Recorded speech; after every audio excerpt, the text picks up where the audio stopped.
Assalamualaikum warahmatullahi wabarakatuh. Perkenalkan, saya dengan Agus Berjani.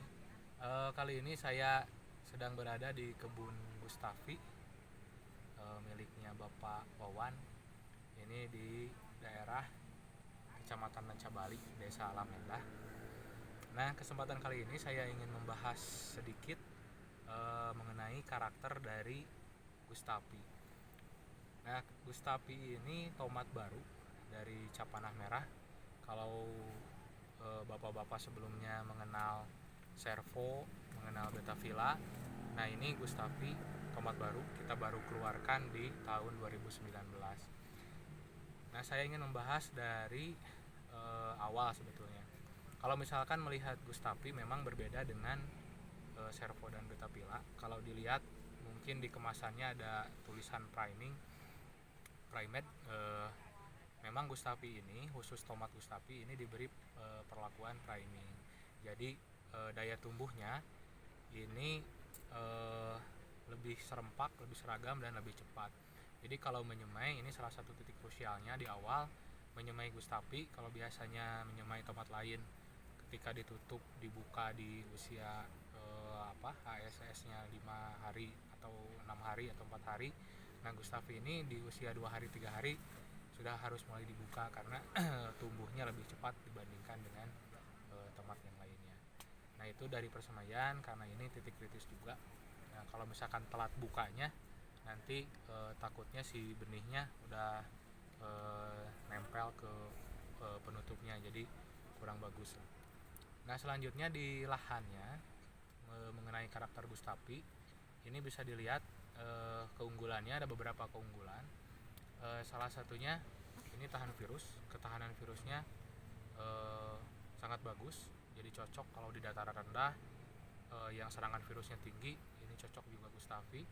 Yang keduanya, di posisi daun Gustafi ini lebih tebal, artinya untuk serangan penyakitnya dia lebih tahan dibandingkan dengan daun-daun yang agak tipis.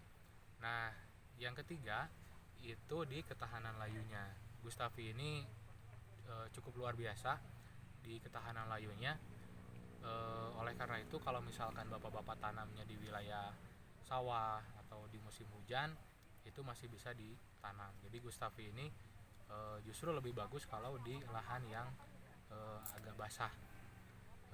Yang selanjutnya, dari pola pembuahannya bisa dilihat pembuahannya dia seragam. Jadi seragam, dari bawah buahnya besar sampai ke atas udah keluar calon-calon buah yang seperti ini kecilnya. Ini potensinya bagus. Dengan pola yang seperti ini, bunganya juga tidak mudah rontok, Pak. Nah, ini kalau bisa dilihat dari bawah mulai masak, pembesaran, di atas sudah ada, kalau bahasa Sunda, pentil lah. Nah, mengatasi hal yang seperti ini potensinya yang cukup bagus, juga harus diimbangi dengan asupan nutrisi yang juga tepat. Artinya posisi pemberian nutrisinya harus tepat dan seimbang. Untuk mendukung pembesaran buah yang atas, itu juga harus membutuhkan nutrisi yang lebih banyak dibandingkan dengan tomat-tomat yang biasanya. Nah, kalau misalkan dilihat di lahan yang ini memang jarak tanamnya ini cukup rapat. Nah, untuk mengatasi kerapatan jarak tanam, petani menggunakan pola dirempel daun. Artinya sekarang kan musim hujan, hujannya juga cukup tinggi.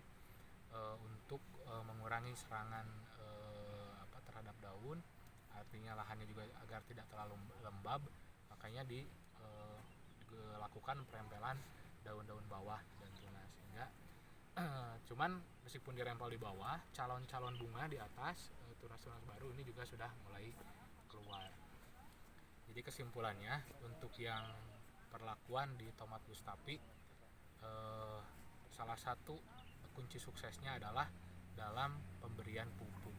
Pemberian pupuknya harus ditingkatkan daripada kebiasaan sebelumnya. Mungkin sementara itu penjelasan dari saya mengenai tomat Gustafi. Untuk penjelasan lebih lanjutnya nanti bisa diskusi.